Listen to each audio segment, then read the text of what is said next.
1.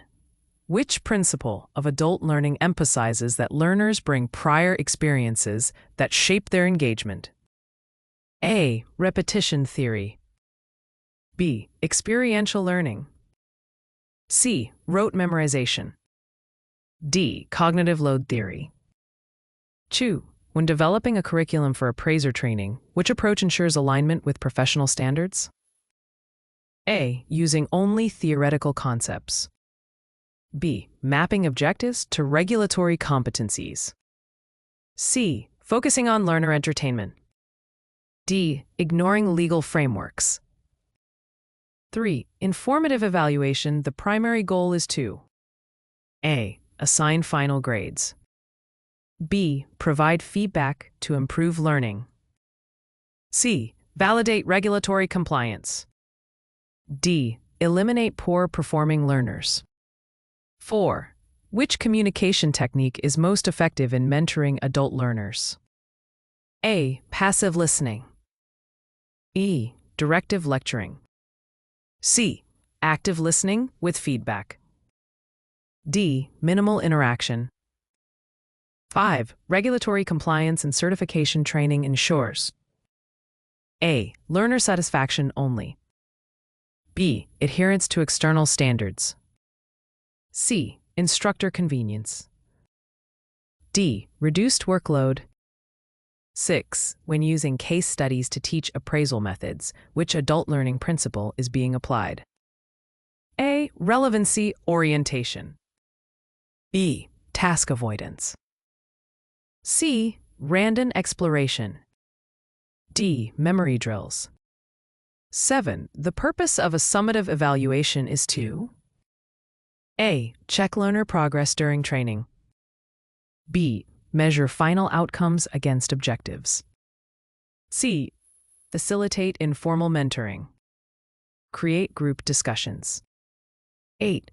A curriculum framework should be revised when A. New regulations are enacted. B. Learners request shorter sessions. C. Instructors prefer fewer modules. D. Technology feels outdated.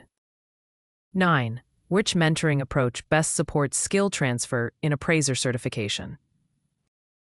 A. Modeling and guided practice. B. Independent study without feedback. C. Memorization of policies. D. Peer competition only. 10. Effective communication in appraisal training requires A. One-way presentations. B. Clear, jargon-free language.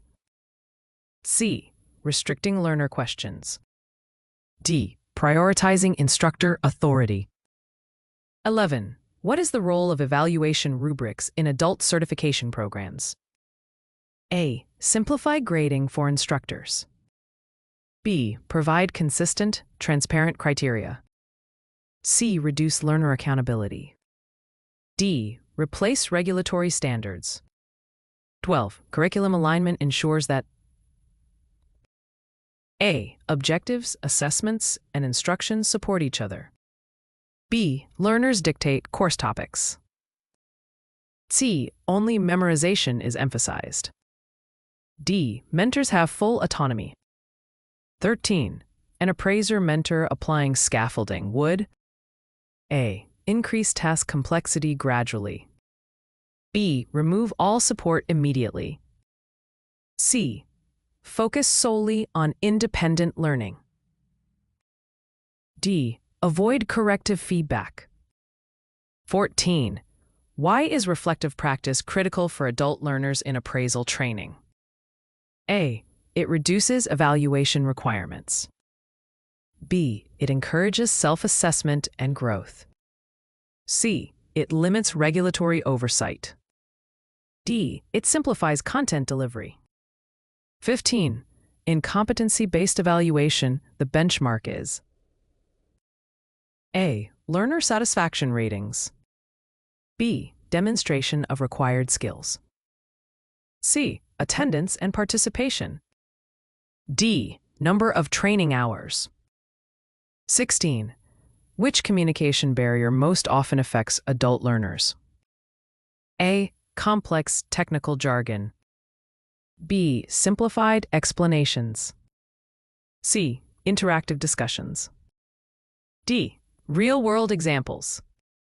17. What is the most reliable way to validate curriculum effectiveness? A. Comparing outcomes with regulatory standards.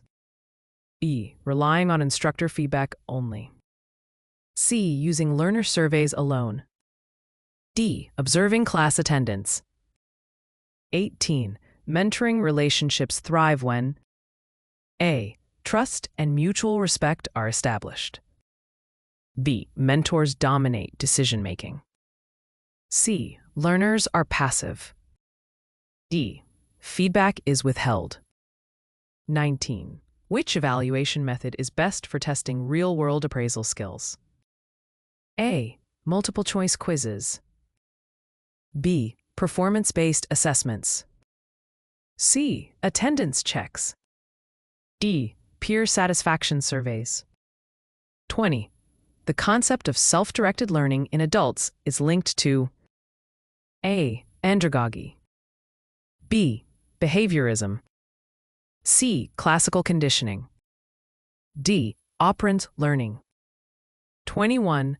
Why must regulatory compliance be incorporated into curriculum design? A. To protect learners from legal liability. B. To satisfy external governing bodies. C. To make training less engaging. D. To increase mentor flexibility. 22. In feedback delivery, which strategy is most effective? A. General praise without specifics. B. Immediate constructive specific feedback. C. Delayed corrections weeks later. D. Avoiding negative points. 23. Which evaluation type focuses on long-term outcomes of training? A. Diagnostic. B. Formative. C. Summative. D. Impact. 24. Which curriculum development stage identifies learner needs? A. Implementation. B. Needs assessment. C. Summative evaluation. D. Course revision. 25. Adult learners are motivated when training. A. Has immediate application to their roles. B. Focuses only on abstract theory. C. Is instructor-centered. D. Avoids practical tasks. 26. In regulatory compliance, what is the trainer's primary responsibility? A. Documenting adherence to standards. B. Reducing workload for learners. C. Prioritizing entertainment. D. Ignoring audit trails. 27. Effective mentoring requires A. Personalization to learner goals. B. Equal treatment without adjustments.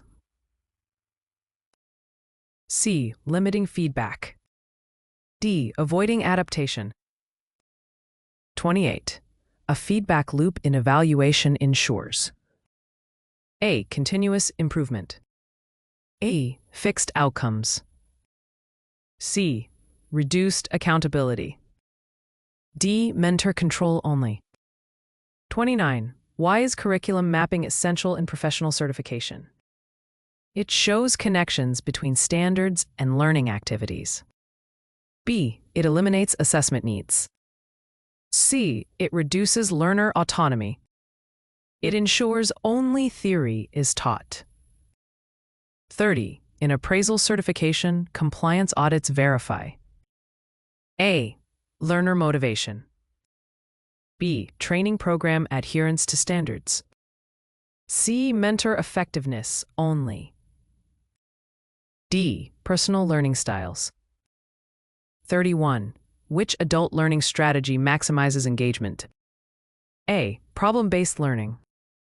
E. Passive lecture. C. Memorization drills. D. Task avoidance. 32. In mentoring, the use of open-ended questions promotes A. Critical thinking. B. Quick answers. C. Memorization. D. Compliance only. 33. Regulatory training content must be ? And A. Accurate and current. B. Simplified excessively. C. Entertaining only. D. Based on personal stories. 34. When revising curriculum, which input is most valuable?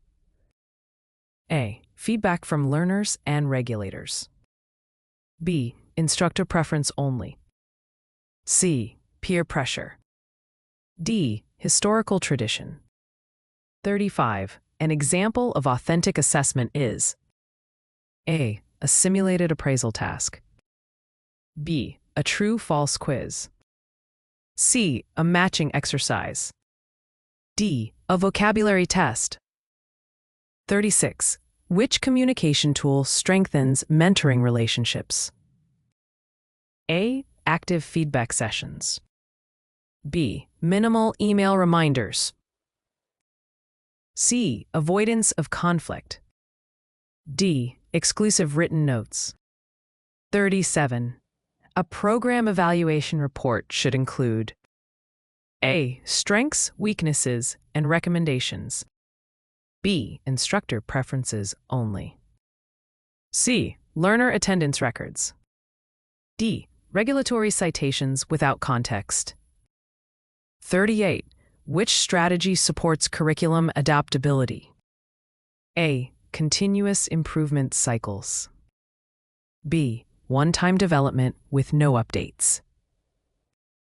C. Ignoring stakeholder input. D.